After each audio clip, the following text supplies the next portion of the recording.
All right, let's consider this question on the board. Here we are asked to find y, and this is our angle y. Looking at this line and this line are parallel. All right, so since this line divides them, this angle y is now equal to here. Reason alternating angles are equal. All right, so we can simply name here y. All right, now here is also equals to here. Reason is vertically opposite angles are equal. All right, so we can also call here 25.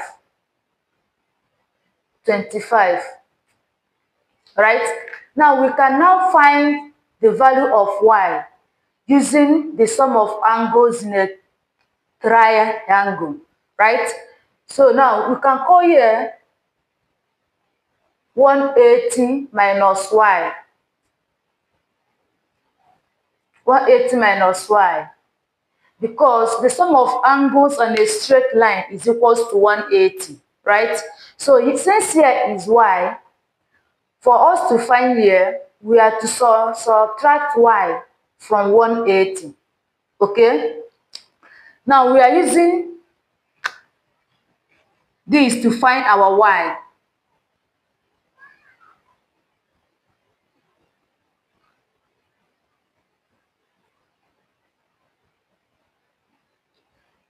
Now, here is 180 minus y.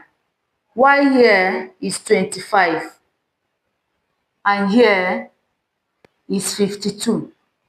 All right?